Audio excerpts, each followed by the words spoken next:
How do leaders view the divisions within our nation?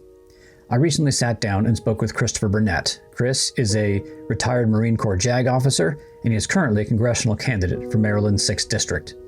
I asked Chris about his perspectives on our divisions, the drivers of those divisions, and how we might land in a better place. Chris, thank you very much for joining me. I know how busy you must be right now, so the fact that you're willing to be generous with your time and your perspective this evening means a lot. So thank you so much for it. I'll start with that. And then from there, let's start with as easy a question as we get. Can you tell me a little bit about yourself? Just give me your name, where you grew up, and what you do. Sure. And by the way, I'm happy to join you tonight. This is about the best way you could spend a Saturday evening. So thank you for having me. My name is Chris Burnett.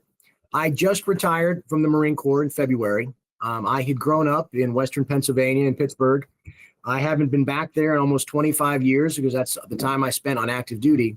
I now live in Gaithersburg, Maryland, having retired out of Mar 4 Cyber, which was at Fort Meade here in Maryland. Okay. I appreciate Gaithersburg. My wife and I lived there for a year or so. Actually, just before I joined the Navy, we lived in Gaithersburg for about a year, and then I joined the Navy, and then that's when we left. But it's pretty random how we landed here. So I was coming off of my 5th deployment, so I got orders to the Pentagon while I was in Iraq. So this was 2021, the middle of COVID, and I have orders to move my family to DC. The time my wife and kids were all in Florida, I'm in Iraq. So we landed in Gaithersburg, sight unseen, based entirely on proximity to the Pentagon. I thought I might have follow-on orders to Fort Meade, and then really so my kids could go to school. So Pretty random, but we've been happy here. Yeah, it's Gaithersburg's a nice place. It's probably been 15 years since I lived there, but at the time it was nice, and I've still been through here and there. So yeah, it's a good spot. Okay, so as far as I can tell, everybody, and not mind you, at this point I've probably had 20 or so of these interviews across a dozen or so states. The next question I always ask is this: everybody has a certain number of values, the things that are core to them, what make them who they are and the way they interpret the world. I wonder, could you tell me maybe 2 or 3 values that you have that are like form the core of the way that you live your life, make decisions, things like that? Yeah, and that's a really good question to start off with, because that's not one that you get very often. As we've talked offline, I'm now running for Congress, and oftentimes I'm asked very deep policy questions, legislative questions, and I always refer back on some level to character. And I talk about how important it is to look at how somebody approaches a problem and then ultimately goes about solving it. And really what you are talking about is what is most important to them. So I would say, having grown up very much in a blue-collar family, my grandfather worked in a steel mill. My dad became a general manager of a newspaper in Pittsburgh, and I grew up essentially swinging a hammer. So from a very early age, the idea that you were honest, hardworking, and reliable were the 3 things that sort of were the most important. Whenever I found myself watching my father, watching my grandfather, that was really how they started to assess one another and then people they would encounter as to whether or not they could trust this person, whether or not they could rely on this person, and then whether or not this person's judgment was based on some level of reflection that was selfless. How do you help others? How do you set the conditions for other people to succeed? So if I had to put it into a nutshell, I would say that level of hardworking, honest, and reliable. All right. And it sounds like those values in a lot of ways were shaped by where you grew up, by your family members, the kind of work that folks did. Is that fair? Absolutely. And I think they were becoming values before I knew they were going to be values. It's that old adage that, you start doing something, it becomes a habit, and habit in turn becomes character. And it's a deliberate process that oftentimes happens somewhat unnoticed. And I remember growing up in sort of Western Pennsylvania and Pittsburgh, very much blue collar. And you start to realize that the things that you pursue are a reflection of the things that you were surrounded by. And that was all I ever knew, is you never quit, you never stop working. And sometimes the harder you push, the better things will go, but not always, but still not a reason to ever stop. You just said something that I think is interesting, but these points about values, and this is often part of the conversation I enjoy the most. You mentioned these values that and character. From your vantage point, from the perspective of someone who is running for Congress now, do you think that as Americans, as the American public, do you think that the public writ large still values those kinds of things? Or is America slipping in terms of its public, in terms of things like hard work, character, things like that? Well, at the end of the day, I'm always going to be optimistic. I think we're in a bit of a period of transition. I don't know that those things have been lost, but they might be muddied right now. And what I mean by that is we seem a little consumed by our own pettiness. And that is we seem to be defined by our differences, and in some cases, very, very petty differences. And we would rather focus on those than sort of trying to bridge that gap and find some level of common ground. Because at the end of the day, I don't think those values are lost. I just don't think they're a priority right now. And my hope is that once we work through this transition to whatever is next in terms of how we approach family, faith, and ultimately how we choose to engage in some kind of a purposeful life, that we'll revisit these very much foundational aspects of ourselves, and then we'll find some common ground there. But I would think that we still all have them, but we're not looking for them in each other as much as we once were. You said we're at a period of transition. What do you mean by that? Let's peel the onion back there a little bit. Sure. So I think that, I've heard everything from we're living through the information age, and we've gone from a production economy to a service economy to now we're essentially a consumer economy. And I think we're on the brink of seeing the world order transition. We had sort of this era where the United States maintained sort of global order to facilitate global trade. And that, in a lot of ways, was setting the conditions for prosperity and peace through prosperity. And we're resetting, and I think we're decoupling from a globalized economy. And with that, we're also having to revisit what our sense of purpose is. And I think what's going to happen is we bring back manufacturing, and we have to bring back some things that haven't existed in the United States for a very long time. Things like a production economy. It's going to be interesting to see how we transition from this information age / consumer economy back to a production or manufacturing economy, probably driven by AI, automation, and robotics. So I'm not entirely sure what the role of the human worker is going to be as we pivot into this next phase of an economy, that there may or may not be as much of a need for employment, but there might be a demand for human creativity. There might be a high demand for some level of human interpretation of what is going to be a AI-led economy or automated or robotics-led economy. And it's going to be a fascinating period. And I wish I could say I knew exactly what's going to happen, but things are happening so quickly, and you're seeing jobs that had been staple forms of employment just disappearing by every single day. I don't know how we're going to redefine what it means to have a purpose and identity as an adult going forward. Because in the past, it was to provide and protect. And now it appears as though that we're moving away from that traditional role and having to find new ways to define ourselves with a direction. My hope is that we find it in faith, community, and family. As you are on the campaign trail, are you finding that people that you speak with are equally concerned by these kinds of changes that we are experiencing? And if so, how are you going about talking to folks about it? Yeah, and it's a mix. Some people are very much thinking forward, and they're looking at, I don't know what AI is going to do, because for the first time, intellectual jobs are in jeopardy. So everything from engineering to computer science to programming to lawyering. And these are positions in the past that were never touched by any of the different phases of our economy, whether it was going through industrial revolution to automation to any other form of a technological advancement. This is the first time intellectual jobs are being affected. So depending on who I'm talking to, they have a different opinion about how the economy is going to change, how they're going to provide for their families, how they're looking out for their children, what they want their children to study. And I think it's fascinating. There seems to be folks that are revisiting the classics. If you had asked 5 years ago what high net wealth individuals were teaching their children, they would have said probably Mandarin and computer science.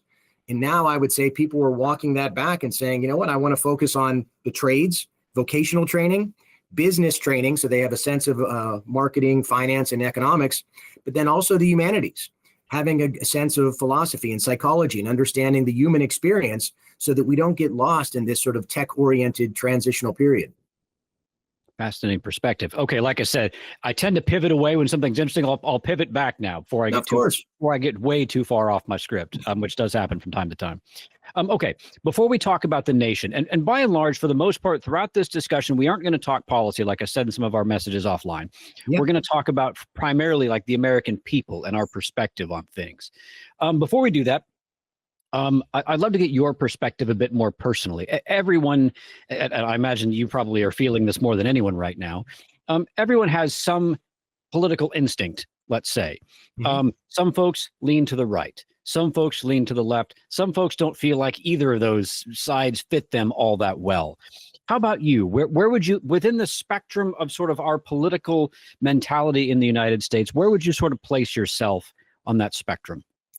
Very much on the conservative side. And that's been an evolutionary process. I would say when I was 18 years old, growing up in Western Pennsylvania, you registered as a Democrat. That's what your family was. That's what your parents did. My family was, a lot of them were in labor unions and working the steel mill. And then over time, I think your views evolve. And I found that as I experienced more of the world, I actually started to have an opinion as to what are my political views? What are my priorities? What are my values? That's where I shifted very much to the right. And as I've grown older, I've come to appreciate the importance of things like accountability, transparency, the role of government, understanding the purpose of the Constitution. What are the three branches of our government supposed to be doing? I find myself very much in a conservative camp because I think that is the best way to set the conditions for people to pursue their dreams, for people to pursue the American dream. And we've lost sight of what the role of government is. So I view my political view is in alignment with less government, more opportunity for people.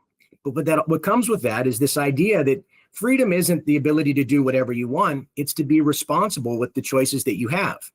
And I think that we've lost sight of that quite a bit. And I think having a conservative view of what is the role of government to set the conditions for people to decide for themselves is very much where I find myself now, not only as a father and as a husband, but more importantly, as I'm running for office, trying to represent the interests of the Congressional District. My message is, how can I set the conditions for you to succeed? How can I give you and restore that voice that you've been asking for? And most importantly, the liberty that was promised to us in the Constitution. You said a second ago that your political viewpoint, political instincts or lean, let's say, have evolved and have changed from where you grew up to where you are now. Can you tell me about maybe some key instances along that path? Because those are always the most fascinating things about people, I find. Yeah, and it's been interesting. Yeah. No, just the change that people have. I find that fascinating. Would you tell me more? Of course. So, growing up, I didn't put much thought to this. My family was politically engaged, but we weren't necessarily a political family. So I can remember turning 18, registering for the draft. And then as a part of your registering for the draft, I think I was registered Democrat. But for a very long time, I was apolitical. And what I mean by that is, I don't know that even my early years, I participated very much between whether being away at college, being away working, or, when I was on active duty. And I found that my views were evolving, but my participation wasn't necessarily as direct as it should have been. And as I got older, I found myself on active duty, realizing that the best way to approach active duty time was to be apolitical. And so my views were evolving. My understanding of our government and the functions of our government were evolving. And then as I got towards the very tail end of my career, I began to pay very close attention because a lot of the activity that I was advising on at the Pentagon and at Mar 4 Cyber had very much a deep political element. And as I started to see our society fracture, I was starting to look for ways to heal that fracture. And inevitably, you have to engage the political process if you want to try to heal that divide. So I wouldn't say that there were key moments where it was a moment of inflection and I moved in a certain direction. It was more of this process of experiencing more, understanding more, and then gaining an appreciation for how the political process is a reflection of our cultural values, but also how we organize ourselves in a civil society. You just said something interesting, and that leads very much to the next question I've got. You talked about these like fissures and fractures in our society, and your intent to try to work on those and bring folks back together. At this moment, I was reading a survey the other day. Survey said something like, I think it was taken about a year ago. Gallup said something like about 80% of Americans, 8 in 10, nearly all of us, when asked, say, yeah, the United States is a divided place right now. Mm-hmm. And that was, like I say, that survey was conducted about a year ago. It would not surprise me at all if they redid it today. That number may be higher. What do you make of that political division right now? What does it look like to you? It's right now is a very difficult time to be even attempting to solve a problem. I find that we can't even get past the labels we put on an issue, to let alone actually delve into the complexities of solving some very difficult problems. And I think there's a couple of problems there. Is one, we seem to have removed ourselves from the common ground of, okay, we have a shared interest in the outcome. We want to facilitate some kind of a compromise that's going to allow people to balance their interest in a social safety net with free market opportunity. And we almost never get to the point of addressing that divide of how we find a balance to help people in need and then set the conditions for people to excel, because we can't even agree on how to label it. We're more caught up in accusing one side of fraud and the other side of not caring to even get to the point of solving the problem and addressing where that line should be. When that started, I don't know that it's any worse or better. I feel like social media has just basically it's like throwing gasoline on a fire. It's taken what had always been differences of opinions, and it has forced us now to essentially remove ourselves from the area that we could solve the problem, and we're just in our own corners pointing a finger at each other. Would you say, if you're thinking about sort of the root causes of this, would you say that sort of social media and maybe our media environment is at the core, or are there other things in your mind that may be contributing? Well, that's a very good question. I wouldn't say it's a single issue. And I'm not one of those individuals that would say social media is evil. If we just got rid of social media, we'd be happy again. I think there's been a real breakdown of the family.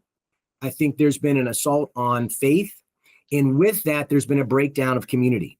And what I mean by that is the things that are really the pillars of a society, faith, family, and community. Right now, there's not a deference to maintaining those institutions.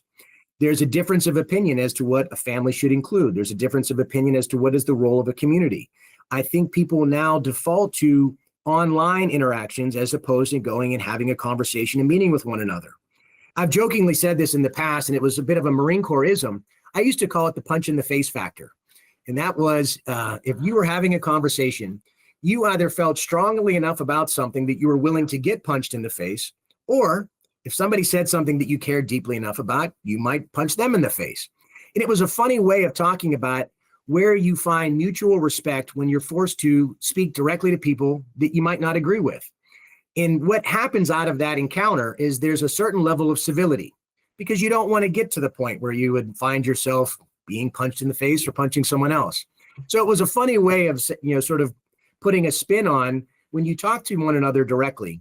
It lends itself to a certain amount of finding common ground. And there's a certain level of mutual respect for just voicing your opinion and sharing that difference of opinion. I feel like now we've almost come to the fact that we would rather hide behind a screen, spew hate at one another, and not even deal with trying to understand somebody else's position, not even attempting to solve the problem, and just sort of finding a reason not to like somebody from behind a screen. In running for this office, my wife is from West Africa. My kids are biracial. And I can't tell you how many times I've been called a racist. I'm like, oh, why would you say that? And clearly it's because there's a narrative that as running as a Republican and as a white male, that somehow there's a narrative that that's an attack vector. And it's like, well, at least know that my family is biracial and my kids are very much the most important part of my life. Why would you accuse me of something just based on your initial assessment of my existence? That somehow by running as a Republican and being of a certain background, that means that you're going to hate me for this reason. And that is unfortunate. And that's what getting back to, without even listening to a word I've ever said, or maybe even seeing a picture of me and my family, I'm being called really hateful things. I think for people to feel better about hating the other side, you're finding something not to like, and it doesn't even matter if it's true. How often does that happen to you? That's so I've wondered about this. I'm sorry, I'm gonna wander Sure. off a little bit. Here you are. You are someone who has had a career in the military. You have decided you're going to step into what is unquestionably a difficult arena. And if you have not done this before, and this is your first attempt at a serious run for office, yes? Of course, I just retired in February, Yeah. so I'm Right. less than a year out from retirement. So all of a sudden you are trying to balance these things. I wonder the degree to which this happens to you with some regularity and the degree to which these kinds of criticisms of you weigh upon you. Well, they don't weigh on me whatsoever. I knew going in that you're going to have thick skin, and 22 years in the Marine Corps gives you almost impervious skin. That's just the nature of the beast. But I will say that I've had to explain things to my kids and try to explain to them that sometimes people say hurtful things because they're not happy. And they'll try to project their anger or frustration by calling somebody else a name. And they've seemed to have come to terms with the fact that people might say hurtful things, but it doesn't mean that it should hurt them. And that was a conversation I knew I was going to have. I wasn't sure how it would go, but I think they've all, come to terms with the fact that, sometimes public life can be ugly, and that they're proud of what we're doing as a family, that, it's better to take a stand for something that you care about and to withstand that level of scrutiny than it would be to just sit behind a screen and yell at the TV or yell at, whatever you're watching on YouTube. To stand in the arena, take on that level of maybe hate and vitriol, and still try to solve problems and still try to set the conditions for everyone to do better. We might have a differences opinion as to how that will happen, but still stepping in and trying to solve it. So in the end, it happens more than you would expect, but not so much that it's anything that's going to deter me from what we're doing. And that is trying to move the ball forward, actually solve some problems and make things better for people in Western Maryland. So we've talked a little bit about your lean. I mean, you're running as a Republican, you lean conservative. When the Republican Party, when that side of the aisle, let's say, is at its absolute best, what does it stand for? What is it trying to accomplish? I would say when it's at its best, we've moved away from some of the more superficial issues, and we start as a party focusing on the free market, focusing on personal accountability, focusing on the rule of law, focusing on setting the conditions for individuals to have greater control over their lives, more money in their pocket, a clearer pathway to opportunity, and most importantly, the ability to pursue liberty, whatever that means, for better or worse. And I think at times we get lost in some of the social or cultural elements of that, and we lose sight of the fact that the Republican Party, when it's at its best, is focusing on improving people's lives by giving them the ability to make choices, trusting individuals with their liberty, allowing them to be accountable for those outcomes. Because what I have found, certainly in the military, and what I've certainly, over the course of 22 years on active duty, whenever you bear the consequences of your decisions, you make those decisions much more deliberately. And I feel like we've created so many safety nets that there's almost a safety net to a safety net to a safety net. And that level of a lack of personal accountability lends itself to some of the discourse we hear. People don't feel like they're going to bear any consequences to some of the things they say, some of the things they do.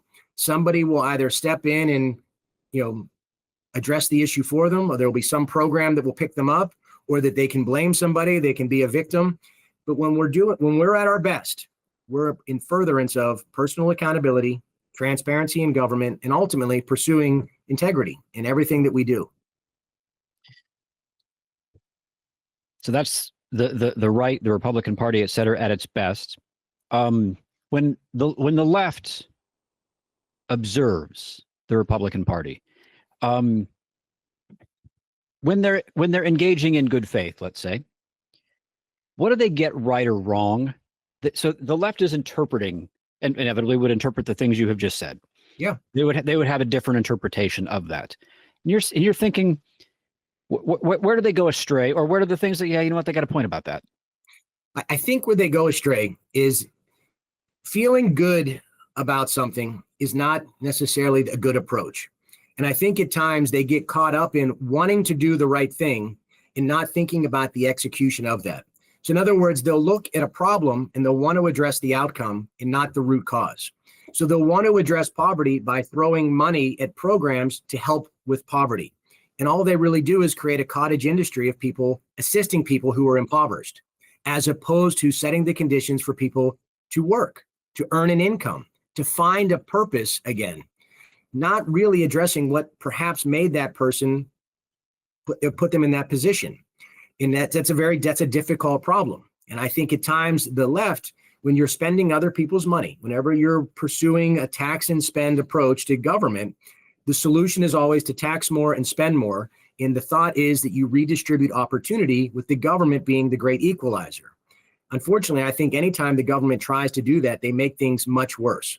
Because again, they're focusing on just the outcome and not necessarily the root cause or the underlying cause. And that for every dollar you take out of circulation to redistribute for someone who may appear to need it, you're undermining the opportunity of others. They have less to invest. They can create fewer opportunities. They're less inclined to help charity. So I think there's a balance that if you're a completely free market, there's going to be terrible outcomes. There's going to be a race to overwhelming wealth and then no opportunity whatsoever.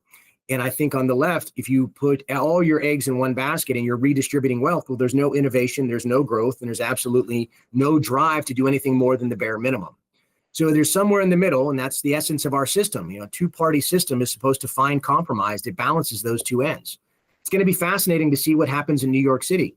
I want New York City to do well. I have lots of friends that have lived there. I've loved visiting there. But unfortunately, one of two things are going to happen. Either he's going to deliver on his campaign promises, and they're going to have to tax the wealthy to no end, and those people are going to leave. And then that expected tax revenue that was going to be in place for all these new programs is going to disappear, and you're not going to have the tax base, and you're not going to have the programs that were asked for. Or he's going to have to walk back all the promises he made, and you're going to have folks that are frustrated that they fell for a campaign slogan that simply couldn't be executed. In either one of those scenarios, it's not going to be a good place to be, I think, in the next 2 to 3 years. All right, let's switch this around a little bit. I asked you a second ago what the right and the Republicans are when they're at their best. Let's reverse that. In terms of the left, when they're at their best, what do they stand for? What are they engaging in? What do they get right? Whenever they get it right, I think they recognize that you can try to solve problems by setting the conditions to address current concerns. And they're able to pursue a comprehensive solution that not only addresses an outcome, but more importantly, addresses a root cause, which is pursuing why somebody maybe found themselves caught up in drug addiction, somebody caught up in a cycle of crime, somebody caught up with homelessness. But too often we just seem to focus on, we want to provide drug addicts with clean needles and not deal with the underlying addiction. We want to soften our stance on crime without addressing people's concerns for safety. We want to address concerns of political asylum seekers, but we just open the border. There's a way to address those concerns and balance the interests of, the having some level of personal responsibility and accountability, and then also providing some level of compassion, some level of grace to afford people an opportunity that they might not see for themselves right now. So I think when they get that right is whenever they're at their best, not simply asking for more money to redistribute money, but actually trying to find a root cause of something, and then solving it from the ground up. Okay. Of late, in this, we're talking about sort of the sides, and we're talking about sort of like the fissures of the differing perspectives, all the rest. Taking it down a level, we're kind of talking about like politics and politicians now. Let's take it down a level again. Let's get to the public a little bit. That's the yous and the me's of the world who are trying to live our lives, trying to solve problems. It feels of late like our society, you referenced this a minute ago, we have these moments where we are more loyal to a group, an identity, let's say, a side, than to facts, to ethics. Sometimes it feels like facts are contingent upon a side. Sometimes it feels like ethics and integrity are contingent on whose side did a thing. I wonder why you think that. If you could think a little bit about why we're in this moment where it feels like people are interpreting things so vastly differently and looking at the same event and coming up with something that is just completely opposite of the two sides. What is going on there among our public? I wish there was an easy answer, and I wish you and I could solve this in the next 30 seconds. I think in part, and this gets back to the breakdown of family, faith, and community. We are social creatures, and oftentimes we're viewing things through a lens of a shared perspective. And at some point, that shared perspective has become split. So now it's almost like we're looking at through two entirely different lenses. And I've tried to explain this to my teenagers. How is it that two people staring at the same problem are coming up with a different conclusion? Well, it's a matter of perspective. And what shapes a person's perspective? If somebody is looking at it through the lens of family, faith, and community, and somebody else is looking at it through their individual needs, interests, and perhaps some type of a trauma that they've experienced, or they're looking at it through the lens of self-preservation. Well, you could be staring at the exact same problem and have a very different interest. And then you get into another more complex layer of this, which is to say, okay, then if we're both staring at the same problem, we're viewing it differently, how do we decide which one is right or wrong? And this is where I find that we're taking liberties with the Constitution. Whether this is we're failing to properly educate kids about what are the roles of the three branches of the government, what are the extent of executive powers, what is congressional authority, what is the role of the judiciary. And it seems that though at times, getting back to your point of, depending on who's the actor, we might have a extreme outrage or very much supportive of something, and two sides, basically taking opposite ends of the same issue, interpreting the Constitution. And that's at times shocking to me, and it's very hard to be listening to people who are talking about the law, who maybe lack some of the depth or sophistication that you might expect for our national discourse, and they're being presented either as an expert or they're being presented very much as a person who's in the know, when in fact it's just an opinion.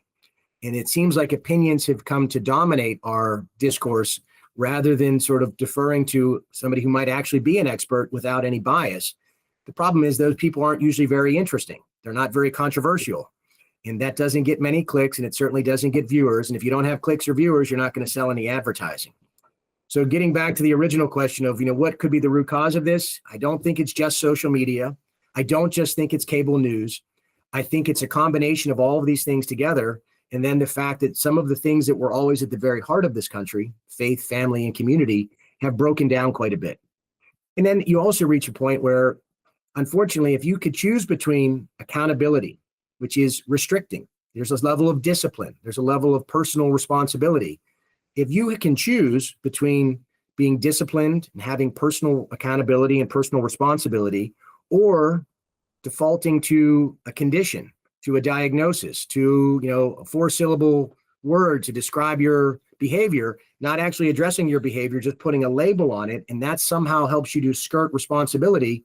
Unfortunately, I think people are defaulting to that they'll claim through a self-diagnosis that they have a condition that they can't be on time for work. They can't seem to engage the other side without getting angry. I think there's probably there's a better way to address things than just simply put a label on it, a diagnosis, and forget about it. I think if we started to look in the mirror and held ourselves accountable, we would be much better off.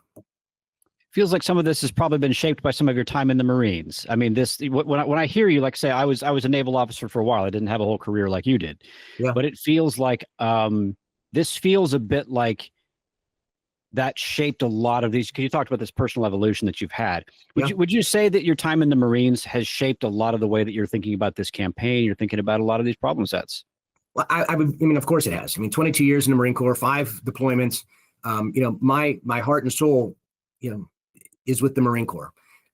The question always becomes, was it that character that brought you to the Marine Corps, or was that character shaped by the Marine Corps? I think it's both. I think you choose that path for a certain set of values, certain set of expectations. But what I had found was, in the Marine Corps, regardless of your background, once you earned the title of a Marine, it didn't matter who you were, what your background was. You just did your job, and you did your job for the person on your right and the person on your left. You didn't get into some of the pettiness and the differences that seem to define us outside of that. And I'm not trying to say that the whole country should be like the Marine Corps. That would be a scary place, quite frankly. But I do think there are some underlying lessons there that we can take away from that, which is to say, when we put our pettiness aside and we understand that we have a common sense of purpose and a common sense of direction, given that we have founding documents and that we're ultimately deferential to the rule of law, that we're all going to be treated equally under the rule of law. Once we get to that point, then little decisions that we make that might otherwise divide us, we might actually be able to celebrate because we're starting from a common perspective, a common direction, and then how we choose to define ourselves and how we choose to pursue that liberty, how we choose to exercise our personal freedom is no longer a reason for a difference, but it's now a reason to celebrate the sort of the innovation and creativity that is the melting pot of the United States. We've talked a little bit about, and when we kicked off this conversation, we kind of started with this, but I'll see if we can't dig in a little bit more. In reading a number of surveys of late, polls of news articles that sort of describe this, it is pretty clear that the American public right now is pessimistic. And you referenced some of this. We're going through transitions. But one thing that surprised me was the degree to which voters of both sides, Republican and Democrat, Harris and Trump, are pessimistic. And they seem genuinely worried. And there's this sense that America's best days are behind it. I was interviewing a guy this morning, and I put this question to him, and I said, hey, the public seems concerned. Again, that we can't, it's harder for folks to have a home. It's harder for folks to have a car, put kids through college. What is driving this pessimism? And you mentioned this transition, but it feels deeper and more emotional than that. What do you think is sort of behind this pessimism that the American public seems to be articulating in a lot of different ways right now? Again, this is a difficult question to answer because there's multiple levels we could start at. And I think first and foremost, there is an affordability crisis. As we are dealing with a decoupling from the global economy, as we are resetting our trade agreements globally, there's going to be a price spike. We were fighting inflation based on some of the COVID relief that was in place over the last several years, and inflation spiked. The problem with inflation is that once it goes, that's the new bottom. So we had massive inflation that far exceeded wages, far exceeded how the earnings. And then what has happened over the last couple of months, the decoupling and the sort of the resetting of the global trade has also caused prices to spike. But I also think outside of those sort of macroeconomic issues as to how we're setting the global stage, I think we also have a problem with expectations. The fact that we can't get enough young people into vocational training, that somehow to be a carpenter, an electrician, or an HVAC technician is demeaning or is beneath people. I think this is a little bit of the social media expectation that everybody's living a luxurious lifestyle. Everybody needs to make six figures. Everybody needs to eat out every single night at a 4-star restaurant. And I'm not saying there's anything wrong with that, but I think you can't sustain that. And if we're all pursuing this very superficial, materialistic expectation, there's going to be frustration because no one is feeling like they have enough of the American dream that they feel like they're entitled to. And I think the key word there is we've become somewhat of an entitled society. I don't know when it started. I think it's a product of just sort of a free market capitalistic system that you, of course, want to acquire more stuff and you measure your relative success by the stuff you've acquired. But when you think back, within 1 or 2 generations, we defined ourselves by the work that we did, not by the things we accumulated. And at some point, as we went from a production society to a service society to a consumer society, a consumer economy, I think we're now defined by the things that we either put up on social media, that project the life we would like to have, and then we're measured by the things that we acquire. And whenever you break things down that way, it's not surprising that people are frustrated or disappointed because, quite frankly, they feel like they're either not getting enough or they would like to get more, and they don't see a pathway to the outcome. And I've heard a number of recent explanations as to saying everybody wants the outcome, but nobody wants the process. Nobody wants to commit to developing the expertise that leads to wealth. Nobody wants to commit to the 5 or 10 years of grinding in order to have that outcome where you can then sort of rest on your expertise. They just want to be well compensated immediately and then have a luxurious lifestyle. So I don't know the short answer, but I do think a little bit of it is the breakdown of, but you'll hear me default to this. If your priority is not family, faith, and community, you're going to be looking for these external validations. And it usually is going to involve your paycheck, your stuff, and your traveling, and the things that have become indicators of your success and wealth, as opposed to your personal character and what your priorities are in terms of who you want to provide and protect. Okay. So it sounds like, I mean, you're right. You could write books upon books about this particular problem set, but it sounds like at least there's a couple of pillars here of what it is that you're describing. So one, indeed, an affordability crisis, and we are wrestling with some of this. And I think that's sort of discussed daily, hourly on whatever program that people are watching. That's thing one. Thing two, maybe there's from your vantage point, there's a social media-ification of what people's expectations might be. And yes, indeed, if you see someone who is, in Italy, over and over again, or traveling the world, or in some remarkable car, maybe it feels like you don't quite have what you want. It's almost like we put envy on steroids. Envy is a toxic, there's a reason why you tell people, you shouldn't have an envious point of view, because you'll always desire, covet what somebody else has. And it's almost as if social media has not only made that okay, it's put it on steroids. Now you're constantly judging what you have relative to what you're seeing, not realizing that what you're seeing is being presented in a light most favorable and a light that's absolutely filtered. There's absolutely no truth to what you're seeing on social media, but it still creates a sense of inadequacy. Okay, let's stay with the American public right now and some of the concerns that the public has. Over the last number of years, at least, sort of depending on how you want to count or quantify, we have seen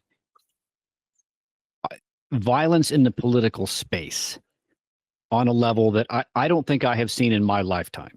Mm-hmm. We saw the murder of Charlie Kirk recently. We saw the murder of that Democratic state lawmaker in Minnesota. We saw Steve Scalise shot right down the road from where I used to live in Northern Virginia. I could go on and on. The American public, again, according to reports and surveys that I've come across, appear worried that this is something that they anticipate more of, that this is going to get worse. This is not something that is going to simply go away or be a phase.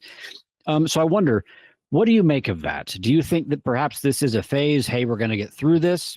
Or is this something that for a while we may need to buckle up? This may get worse.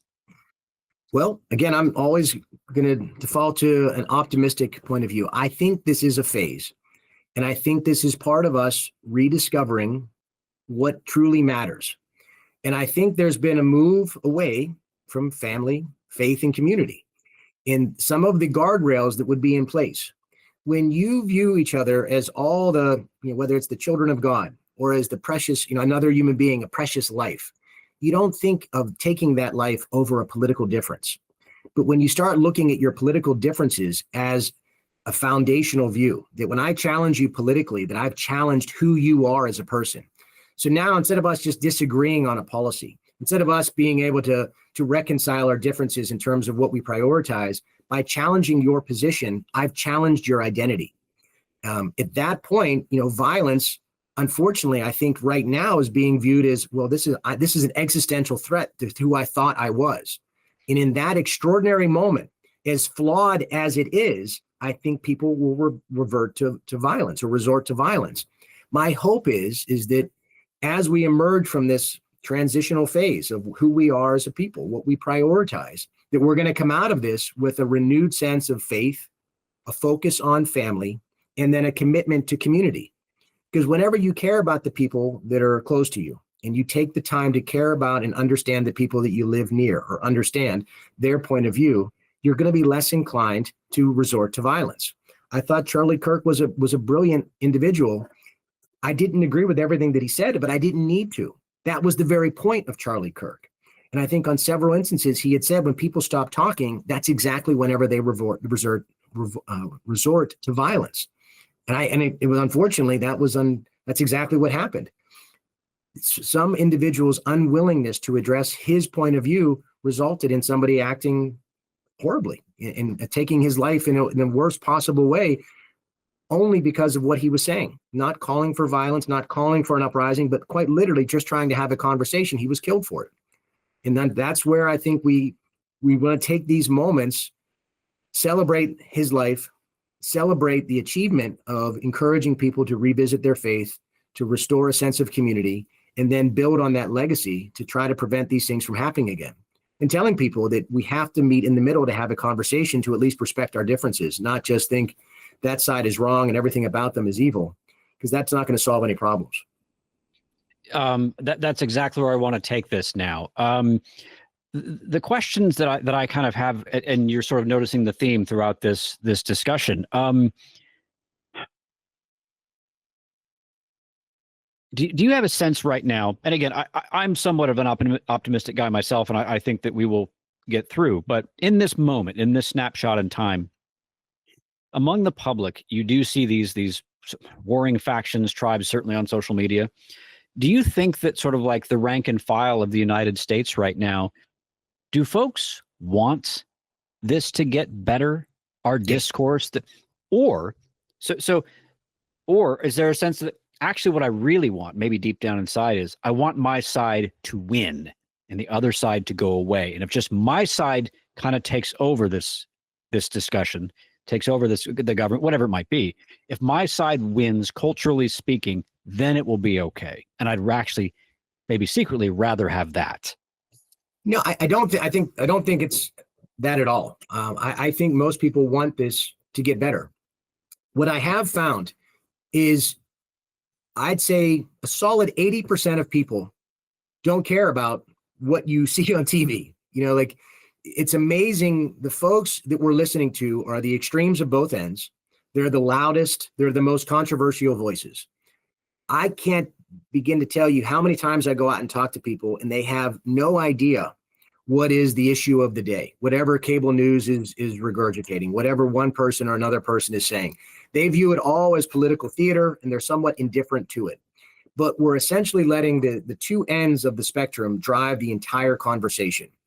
And by letting them drive the conversation, I think at times everyone is frustrated, but they're not nearly as engaged as it appears. So you would think by watching, MSNBC, that 50% of the country hates the other side of the country. And then if you look at the other side, and you would find a similar response. I don't think that's accurate at all. I think most people want to go about their lives having an opportunity to provide and protect the people they care about, to live in a society where they admire and respect the leaders that are elected, that make good decisions, to create opportunities for people, to ensure that government is there to set conditions for other people to succeed, and not have government make choices for them, not to have government impose some kind of a viewpoint. But where we are right now is we're sort of transitioning. Again, another phase of this transition is how we consume information. I think that there was a time where we had trusted mainstream media, and that there was a certain common point of view that emerged from that trusted source. And as we now transition from traditional media or mainstream media to more of the social media or alternate platforms, we're still having to work through how we establish truth, how we find a common ground, and how we interpret all of this. And I think at some point, there's an ebb and flow to this, and eventually we'll find a middle ground. But there's going to be some growing pains in the short term. I imagine you probably have a unique perspective on this compared to maybe anybody who I've spoken with, because again, you are in a unique position of running for high political office. As you go about, presumably at this point, I imagine you are knocking on doors. I imagine you are making lots of phone calls. When you are talking to people, are they raising these kinds of concerns with you that are sort of nationally existential? Or is your experience more, as you mentioned a minute ago, they're not caring about whatever's going on the 24-hour cable news. They're talking about something very different, actually, in your personal experience. What has that experience been like for you, and what are you seeing? I would say more often than not, it's a localized version of what you're hearing on the national news. So in other words, people are concerned about priorities that a school board has put forth. So you'll hear that there's an issue with how a school board has decided to develop their curriculum around an LGBTQ plus issue or initiative. And so their concern will be not that there's a county level concern, and they'll want to ask, what is the federal solution to this? Is it the Department of Education? Is this diverting to more to the county or the state? So I would say most of the time you'll hear an element of a national issue being raised with a local concern. And oftentimes there's other folks that I'll talk to, and they'll say that they're not even thinking about the midterm election yet, but that they're frustrated with, say, in Maryland, the mismanagement of the budget, the lack of opportunity, the overtaxes, the overregulation. So it's always a interesting conversation to discuss federal issues whenever they're being framed locally, either at the county, state, or regional level. So I think most people are focused on what's right in front of them and how it's going to affect them immediately. But then they view that overarching their side versus our side as having an effect on how that will resolve their localized issue. In that sort of space of their side and our side, one of the things that it is, I'll just be blunt, that's been frustrating me of late is in our democracy, there are going to come a lot of moments where there are lots of different groups in this country. There's right and left, there's urban and rural, there's various religions. There are groups of folks here who, left to their own devices, may well be upset with each other in some way or another. But there are moments where, when it comes to the politics of it, we're going to lose. You know, your side goes out, they run their campaign, and they lose. And that hurts. I know it does. I know there's been moments where I'm sitting there going back as long as I've been voting. There's sometimes my candidate wins, sometimes my candidate loses. And when they lose, it's a gut punch. It always is. And so I wonder, as you observe the American public right now, are we in a place where we can be okay with the idea that we lose sometimes? We need to be. That's the essence of life. You know, we don't really measure ourselves by our success. You're going to have more failures in life than you are success. Where you shape character is how you respond to a setback, how you respond to a failure. And I think it gets back to that personal responsibility and personal accountability issue. We've told everybody that you should be perfectly happy and perfectly satisfied with everything in your life all the time. And if it's not, then maybe it's somebody's fault, it's a crime, or something can be diagnosed. Looking in the mirror and saying, I can do better, I can perform a little bit better, is the beginning of taking steps to improve your own life. And I think if we collectively did that, if we stopped looking at each other and blaming one another, stopped looking for somebody to answer our problems for us, incrementally things will improve. Now, how you restore that sense of personal accountability, I wish I had the answer, but I will say this. With some level of expertise or proficiency comes confidence. With confidence and competency comes a better outcome. And I feel like we have somehow lost some of the things that have defined us for generations. And that was that sense of individualistic responsibility. I can fix things for myself. I can solve this problem. It's not a problem for the government to solve for me.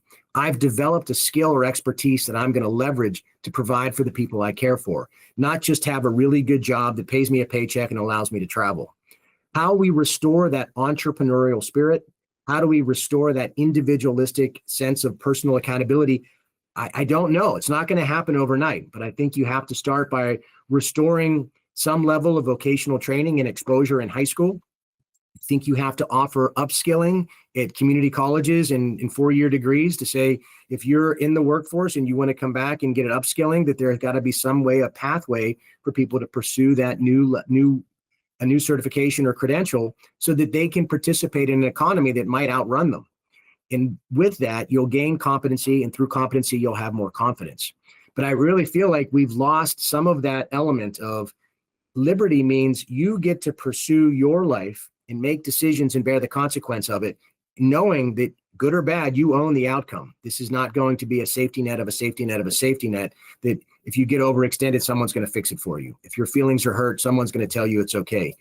Learning to deal with your life and solving your problems is, I think, the starting point to address some of our concerns over civil discourse, some of the concerns we have over the role of government, and then also addressing some of these bigger issues of addressing affordability through opportunity.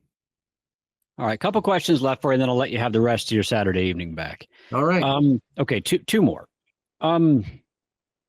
This, like I say, this is probably a little bit unique for you given your personal circumstance, but these are the ones I always conclude with. So you're sitting with someone who just disagrees with you fundamentally.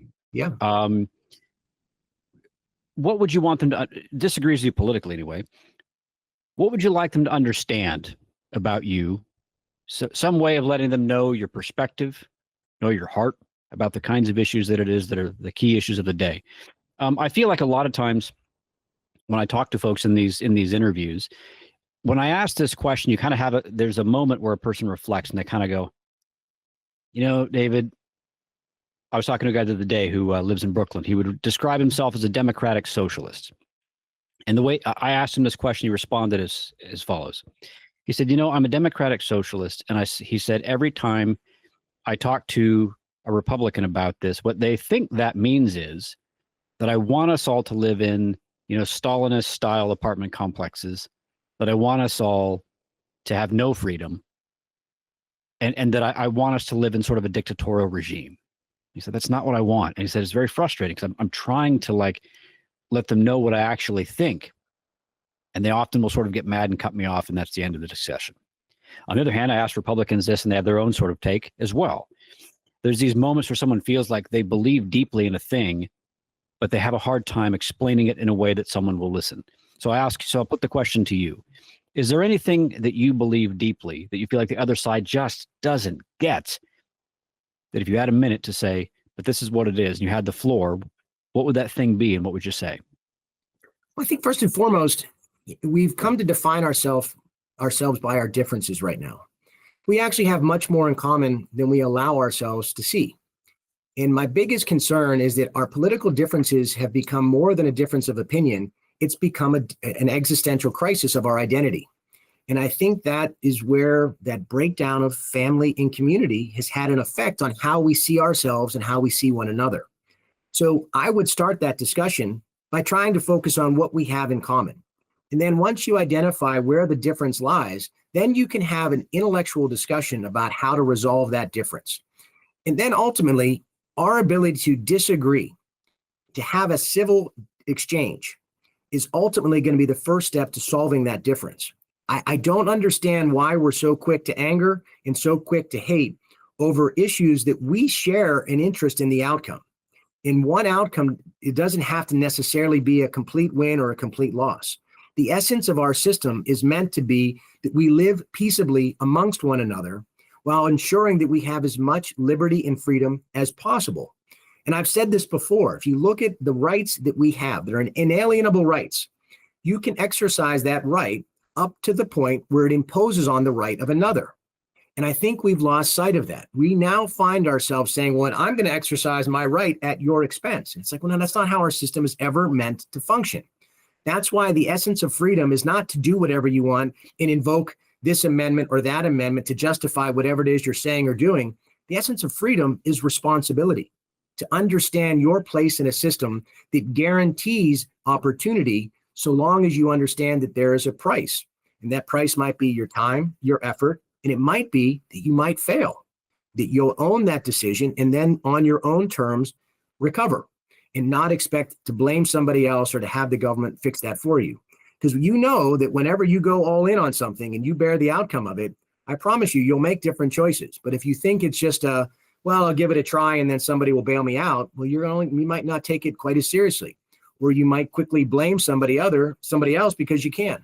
So the short answer, I would try to start with what we have in common, what we agree upon, identify the friction point, and then look at how we can resolve the friction point instead of sort of just focusing on our differences up front. And that gets back to just putting a label on it and disagreeing rather than actually addressing the underlying concern. So let me follow up on something you said there. You said a couple of times now throughout the discussion, and you are not alone in this perspective, by the way. There's actually a lot of things that we have in common. We need to find them. Do you have an example or two of the kind of thing where you kind of think, folks, we really do have this in common? Do you have an example or two in your experience that you think that actually the sides are probably closer than they might think? Well, I think we ultimately, we all have a shared sense of what it means to be an American. what it means, what does it mean to live in this country, the greatest country that has ever existed, the country that has created more prosperity and more opportunity for more people here than anywhere else in the world. It has also helped more people in the world come out of poverty. Once we focus on that common starting point, that we have this incredible system that may be imperfect, that certainly has a past that is full of good and bad. Once we start with that, have that starting point, we can then build on where we'd like things to go. And once we decide that, okay, we're at a spot, for better or worse, how we got here, now we have an opportunity to improve this system. We have an opportunity to build on the greatness of the past and to learn from our mistakes. That at that point, then we can almost achieve anything. But what I've found is we've almost taken that for granted. We've almost tried to revisit our shared history, our shared background, to divide ourselves rather than just say, look, we have a shared sense of where we came from and who we are. And if we can just agree on the direction we're going to go in, I think everything would be much better off. But I could probably think of a more tangible example, and that is, I don't know that anybody wants things to go poorly. And I think I go back to the New York City example. I think we all want to have things to improve. And if we can just agree that we want things to improve and how we're going to get there, then we might be able to focus on just that little difference. Okay. Last one. Yeah. On our current trajectory, the United States is heading in the direction it is currently headed in. Based on current trajectory, what do you think we look like in 10 years? I don't think anyone could possibly answer that. But I will say this. I think as we transition and we decouple from a globalized economy, globalized supply chain, and we go to more of a hemispheric view of how we operate at a national level, and we then start to leverage AI, robotics, automation, and at some point in the near future, commercial quantum computing, I don't know that any of us will recognize what things will look like in 10 years. I do think it will improve dramatically. I do not think that we're going to have to reset around some type of a global calamity. And this is where I'm going to always be more optimistic than pessimistic. I think some of the uncertainty that people have is they don't actually know what it's going to look like. To simply say that, our children are going to do better than we did is not as certain as it once was, because we were sort of marching in the direction of production, service, consumption economy. This new AI-driven economy, I don't know that anyone knows exactly what it's going to look like, but I do think it's going to improve the lives of millions of people. And that with every great leap forward, the human spirit finds a way to reinvent itself. And I have a feeling that though we might not see the job opportunities that could emerge, and we're fixated on the job losses, like what are we going to do with these people? You don't have to go back too far in history to see, when we used whale oil as a primary driver of our economy, and that within just a few years, an entire global economy transitioned away from that, and nobody batted an eye. And there was probably a time when they had said, what are we going to do whenever automobiles come in and replace labor? And what are we going to do with our whale oil industry? Those are kind of silly, low-hanging fruit examples, but never underestimate the ability of people to innovate, solve problems, and move on. And I do think in the next 10 years, we're going to see a level of prosperity that is unprecedented. And we might not recognize what that life looks like, but I do think people will reclaim some of those shared values that have been lost. I think that you'll see a focus on family, community, and faith. And I think with that, you're going to see people resetting around what's really matters. And it's not the accumulation of things, that you're not simply the paycheck that you earn, but really focusing on relationships, really focusing on the things that matter. And I've always impressed with really young people when I see them in their 20s, talking about wanting to do subsistence farming, trying to own a smaller home rather than trying to have a McMansion as a reflection of their value, looking at how they want to raise their children around understanding the food cycle, understanding, that whenever they produce something for themselves, they should take pride in that they shouldn't just go to a grocery store and think that things are, spawn into existence, but you have to raise food, take care of the food that you eat, and that ultimately will take care of you. So I'm reassured by what I see in young people. And I think that you're starting to see that reemergence of family, faith, and community. And with that, wherever we are in 10 years, it'll be better than any of us could have imagined. I think that's a perfect way to end. Chris, thank you so much for your time, your perspective. Like I say, I know that probably anyone has Saturday evening plans, and chatting with me may not be that plan for most people, but I really appreciate this. I've enjoyed this discussion. I've enjoyed it as well. It's been a long couple of days. I'm on about 3 hours of sleep, so I've enjoyed my time with you.